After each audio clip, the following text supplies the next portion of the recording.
l'on comprend mieux les raisons pour lesquelles M. Emmanuel Macron a pris un virage à 360 degrés sur la question dorénavant d'envoi de troupes occidentales en Ukraine pour aller épauler les Ukrainiens afin de venir à bout des troupes russes qui sont sur le terrain et qui avancent inexorablement. Mesdames et messieurs, en fait, c'est pas Macron. Ah oui, c'est pas lui. C'est une question phare sur la table. Et l'on pose une question aussi phare à Emmanuel Macron. Et qui est-ce qui est derrière cette histoire de demander à M. Macron de réfléchir profondément à ce qu'il est en train de faire sur la toile en disant l'envoi des troupes occidentales en Ukraine n'est pas exclu. Chères dames, chers messieurs, chères demoiselles, il s'agit de l'ex-premier ministre britannique, M. David Cameron.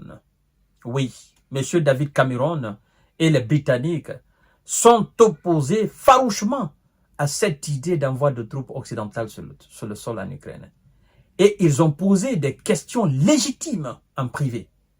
Ils sont d'ailleurs en train de dissuader Emmanuel Macron de ne plus faire des sorties pareilles, mais aussi de réfléchir aux conséquences, n'est-ce pas, à les conséquences de cet éventuel envoi des troupes occidentales sur le terrain. Parce que la Russie a dit que les troupes françaises, britanniques, allemandes, américaines sur le sol en Ukraine seraient des cibles très privilégiées pour l'armée russe.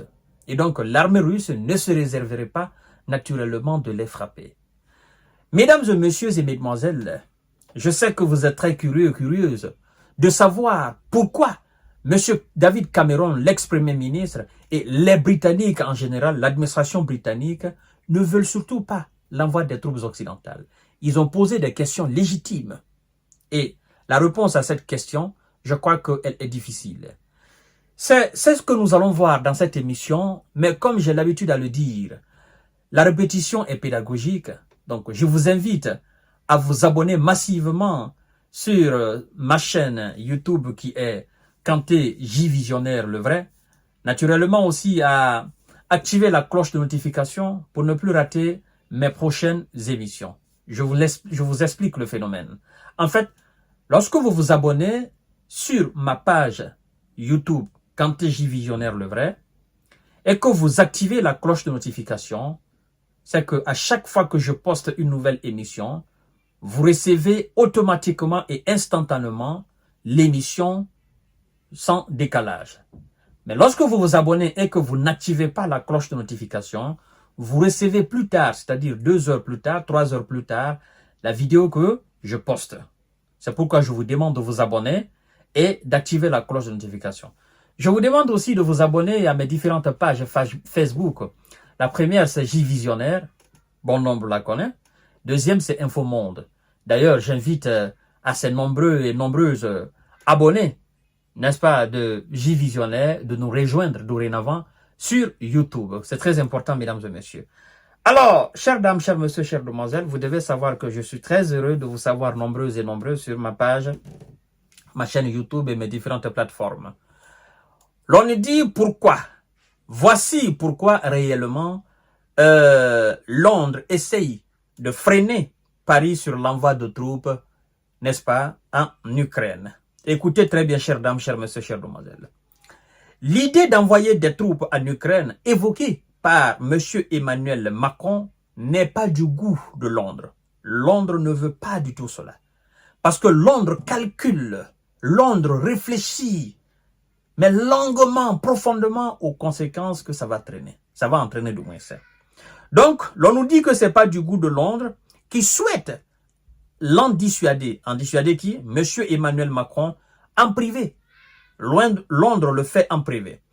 Puisqu'il craint que les troupes occidentales soient prises pour cible et a admis l'ex-premier ministre britannique David Cameron face aux auteurs, n'est-ce pas, russes de Canula, Lexus et Vovan.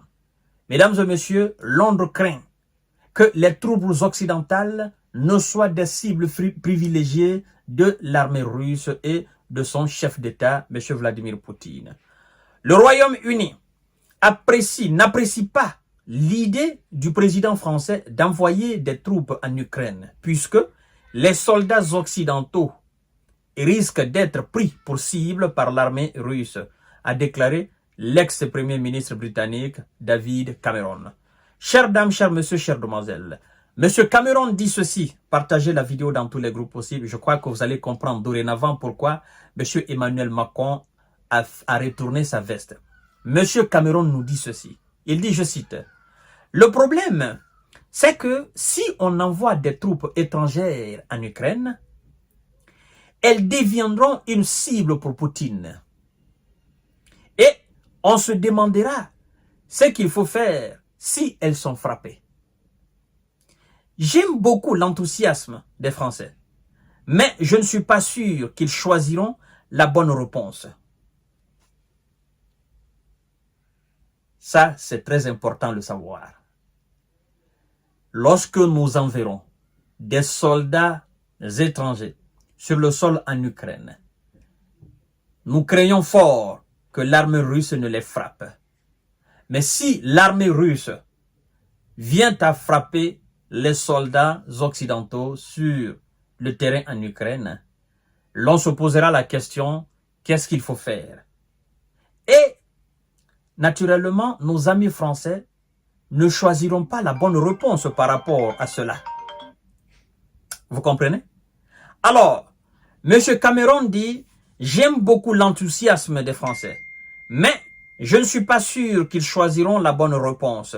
Nous essayons de leur dire en privé, réfléchissons à ce que nous pouvons faire. Quelque chose qui aidera l'Ukraine, naturellement, mais qui ne conduira pas à une escalade, a-t-il indiqué. Chères dames, chers messieurs, chères demoiselles, vous avez compris maintenant pourquoi M. Emmanuel Macron a retourné sa veste. Ce sont les Britanniques qui sont en train de le dissuader dans l'ombre, qui sont en train de le dire, « Ah, Emmanuel, oui, faire la déclaration d'envoi de troupes occidentales sur le terrain en Ukraine, waouh, c'est très belle, c'est une très belle déclaration. Vous montrez que vous êtes un chef d'État, un chef de guerre. Mais est-ce que vous avez réfléchi aux conséquences de cela? Est-ce que vous avez réfléchi au cas où la Russie venait à frapper les troupes occidentales sur le terrain en Ukraine? Est-ce que vous avez réfléchi de savoir qu'est-ce que nous, Occidentaux, nous allons faire? C'est ça, monsieur Emmanuel. Est-ce que nous allons frapper les troupes russes? Ce serait alors la Grande Guerre. Ce serait une déclaration officielle de guerre à la Russie. Et monsieur Emmanuel, cher Emmanuel, est-ce que vous êtes prêt à faire la guerre à la Russie? Est-ce que nous, les Britanniques, avec nos près de 200 et quelques têtes ogives nucléaires, est-ce que nous sommes prêts à faire face à la Russie? Je crois que vous n'êtes pas prêts à faire face à la Russie. Nous non plus, nous ne sommes pas prêts à faire face à la Russie. Donc, réfléchissons au mode d'aide à l'Ukraine, c'est-à-dire qu'on puisse aider ensemble l'Ukraine, mais ne pas créer une condition de face à face avec la Russie.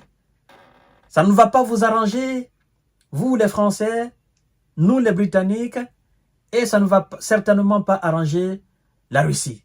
Parce que les États-Unis vont se mêler dans la danse et le monde sera embrasé. Donc, monsieur Emmanuel, calm down. Yeah. Réfléchissez, monsieur Emmanuel, réfléchissez. Venez sur la terre ferme, parce que vous étiez parti sur la planète Mars et Jupiter.